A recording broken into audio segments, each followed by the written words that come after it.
கிறிஸ்துவுக்குள் மிகவும் பிரியமானவர்களே, கர்த்தராகிய இயேசு கிறிஸ்து நாமத்தினாலே உங்களை வாழ்த்துகிறேன். டேட்டா நம்முடைய வாழ்க்கையில் என்ன விளைவுகளை ஏற்படுத்துகிறது? தானியேல் 12ஆம் அதிகாரம் 4ஆம் வசனம். இந்த புஸ்தகத்தை முத்திரை போடு, அப்பொழுது அநேகர் இங்கும் அங்கும் ஓடி ஆராய்வார்கள், அறிவு பெருகி போகும் என்றான். 90% டேட்டா கடைசி 2 வருடத்தில் அப்டேட் ஆகியிருக்கிறது. டேட்டா என்பது அறிவு என்று அர்த்தம். Jio oil data is a new oil. டேட்டாவை கன்சியூம் பண்ணுவதினால் டிசிஷன் பவர் குறைந்து விடுகிறது, ஞாபக சக்தி குறைந்து விடுகிறது. இது குறித்துதான அருமையான விளக்கங்களை பிரதர் ரூபன் அவர்களும் பிரதர் எம்டி ஜெகன் அவர்களும் இந்த காணொளியில் பேசியிருக்கிறார்கள். பாருங்கள், கேளுங்கள், அது உங்களுக்கு மிகவும் பிரயோஜனமாயிருக்கும். ஆண்டவராகிய இயேசு கிறிஸ்துவின் நாமத்தினாலே மீண்டும் இந்த சயின்ஸ் அண்ட் சயின்ஸ் என்ற நிகழ்ச்சிக்கு உங்களை வரவேற்கிறோம். இந்த நிகழ்ச்சியை பற்றினதான முதல்ல ஒரு சின்ன இன்ட்ரோ நம்ம சொல்லிடுறோம், நம்ம என்ன பண்ண போகிறோம் அப்படின்னு சொல்லி. என் கூட அது கொண்டு வந்திருக்கிறாங்க. ஏன் அவர் எங்கள் கூட இருக்கிறாரு, நம்ம இன்றைக்கி என்ன பார்க்க போகிறோம் அப்படிங்கிறது தான் ரொம்ப முக்கியம். இந்த நிகழ்ச்சியை பார்த்துட்டு இருக்கிறவங்க இது ஒரு அறிவியல் பூர்வமான நிகழ்ச்சியாக நினச்சிடாதீங்க. அதையும் தாண்டி வேதாகமத்துக்கு ஒத்துடைய எத்தனையோ சம்பவங்களையும், அதோடு கூட வேதாகமத்துக்கு எதிரான கருத்துகள், அதை எல்லாத்தையும் இந்த கடைசி காலத்தில் நம்மளால் முடிஞ்ச வரைக்கும் ஒரு கிளாரிஃபை, ஒரு தெளிவு கொடுக்கணும் தான் விரும்புகிறோம். ரெண்டாவது, இந்த நிகழ்ச்சியின் வழியாக நாங்கள் என்ன உங்களுக்கு சொல்ல விரும்புகிறோம் அப்படின்னு கேட்டிங்கன்னா, வேதாகமத்தை காப்பாற்றுறது எங்கள் வேலை இல்லை, எனக்கு நல்லாவே தெரியும். வேதாகமம் நம்மை காப்பாற்றுவதற்காக கொடுக்கப்பட்டதான ஒரு புத்தகம். இது இன்றைக்கி இருக்கிற யங்ஸ்டர்ஸ்க்கு ஒரு தெளிவை உண்டாக்குமே அப்படிங்கிறதுக்கு தான் இந்த நிகழ்ச்சி. பிரதர், நீங்கள் என்னோட வந்தது ரொம்ப சந்தோஷம். அது பண்ண மட்டும் இருக்கிறாரு. நாம் இன்றைக்கி இந்த நிகழ்ச்சிக்குள்ளே போகிறதுக்கு முன்னாடி இன்றைக்கி உள்ள ஒரு யங்ஸ்டர்ஸ் அவங்களுடைய மனநிலை நீங்கள் என்ன நினைக்கிறீங்க? நீங்கள் இருக்கிறவங்க ப்ரைஸ்லாம் அவங்களோட இன்விடேஷனுக்கு ரொம்ப தேங்க்ஸ். இன்றைக்கி இருக்க ஜென்ரேஷனுங்கிறது வந்து பார்த்திங்கன்னா one of the most complicated generation. நீங்கள் அந்த gen X, gen Y, gen G, gen Z ஒரு ஜென் ஆல்ஃபா.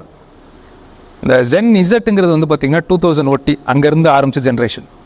இப்போ 2010 2015 மேலே ஆரம்பித்த ஜென்ரேஷன் ஜென் ஆல்ஃபா அப்படின்னு சொல்கிறாங்க. உலக வரலாறுலேயே உலக வரலாறுல ரெக்கார்டட் ஹிஸ்ட்ரி ஆஃப் மேன்கைண்டில் knowledge ecosystem or knowledge economy அப்படிங்கிறது 1970களில் தான் ஆரம்பிச்சிச்சு. அதுக்கு முன்னாடி நாலேஜ் ஈகோசிஸ்டம், நாலேஜ் எக்கனாமிங்கிற ஒரு கான்செப்டே அதில் கிடையாது.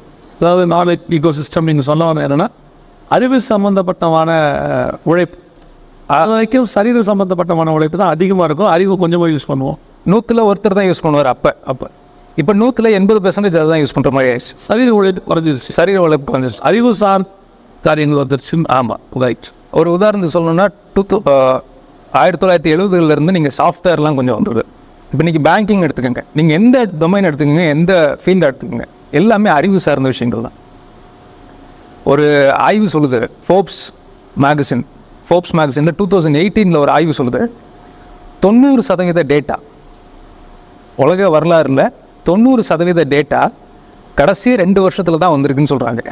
அதாவது இத்தனை 1000 வருஷங்களில் எழுதப்பட்ட புத்தகங்கள், கல்வெட்டுகள், தோல் சுருள்கள், இது அத்தனையும் 10% தான். 10% தான். இப்போ நம்ம கொண்டு வந்தது எல்லாமே 90% 2018 ரிப்போர்ட் படி. அப்படின்னா ஒரு வருஷமும் நம்ம அவ்வளோ டேட்டாவை ஜென்ரேட் பண்ணிகிட்ருக்கோம். எனக்கு இதில் ஒரு என்னுடைய புரிதலுக்கு நான் சொல்கிறேன், ஒரு காலத்தில் படித்தவங்க மட்டும்தான் எழுதுவாங்க, ஸ்டோர் பண்ணி வைப்பாங்க இல்லையா? கரெக்ட். இப்போ எல்லாருமே எழுதுறாங்க, எல்லாருமே ஸ்டோர் பண்ணுறாங்க. ஃபோட்டோ எடுத்து வைக்கிறோம் இல்லையா, அதுவும் டேட்டா. வீடியோ ஒரு டேட்டா தான். ஸோ இதை நம்ம எதோட கோரிலேட் பண்ணி பார்க்கணும், ஒப்பிட்டு பார்க்கணும் அப்படின்னா, தானியேல் 12:4 கடைசி காலத்தில் ஜனங்கள் இங்கேயும் போய் அறிவு பெருத்து கூடி ஆராய்வார்கள், அறிவு பெருகி போகணும்னு போட்டிருக்கு. அறிவுங்கிறது அந்த காலத்து மொழி, இன்றைக்கி இருக்கிற மொழி அது டேட்டா. அறிவுக்கு இன்றைக்கி உள்ளது டேட்டா. இன்றைக்கி இருக்கிற டிஜிட்டலாக நம்ம டேட்டான்னு சொல்கிறோம். ஓகே, நாலேஜ் தானே. நாலேஜுங்கிறது நோயிங் சம்திங் ஆர் இன்ஃபர்மேஷன். அன்றைக்கி நம்ம புத்தகத்தின் வழியாக அறிவை பெற்றுக்கொண்டோம், இன்றைக்கி டேட்டா வழியாக அறிவை பெற்றுக்கொண்டோம். டேட்டா தான் அறிவு இன்னைக்கு. ஓகே, ஒரு இது சொல்லுவாங்க, ஜியோவை நீங்கள் திருப்பி போட்டிங்கன்னா ஆயில்னு வரும். டேட்டா இஸ் த நியூ ஆயில்னு சொல்கிறாங்க.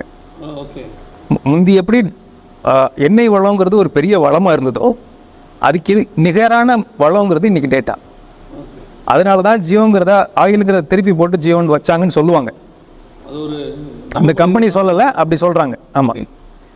ஸோ இந்த டேட்டாவில் என்ன பிரச்சனை அப்படின்னா, நீங்கள் ஒரு சின்ன உதாரணம் எடுத்துக்கோங்களேன். தலைவலிக்குது, வந்து என்ன பண்ணுவோம், டாக்டர்கிட்ட போய் ஒரு மாத்திரை வாங்க.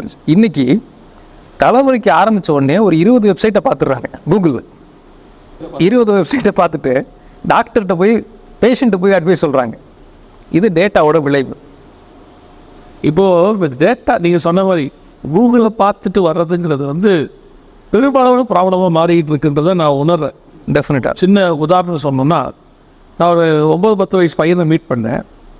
அந்த பையன் என்கிட்ட சொல்கிறான், ஒரு காரணத்தில் பேசிகிட்டு இருக்கும்போது சொல்கிறான், அதுக்கு நான் டிப்ரெஸ்டாக இருக்கேன், ரொம்ப ஸ்ட்ரெஸ்ஸாக இருக்கேன் அப்படின்னு. ஒரு 9 வயசு 10 வயசு பையனுக்கு எப்படி ஒரு டிப்ரெஷன் ஸ்ட்ரெஸ்ஸுங்கிற வேர்டே எனக்கு வந்து அது ரொம்ப பெருசு. ஏன்னு சொன்னால் நமக்கெல்லாம் 9-10 வயசு டிப்ரெஷனுங்கிற வேர்டே தெரியாது, ஸ்ட்ரெஸ்ஸுங்கிற வேர்டு தெரியாது. அப்போ நான் கேட்டேன், எப்படா தம்பி சொல்கிறேன் நீ ஸ்ட்ரெஸ்ஸாக இருக்க, டிப்ரெஷனாக இருக்குது, என்ன பேசிஸில் சொல்கிறேன் அப்படின்னு.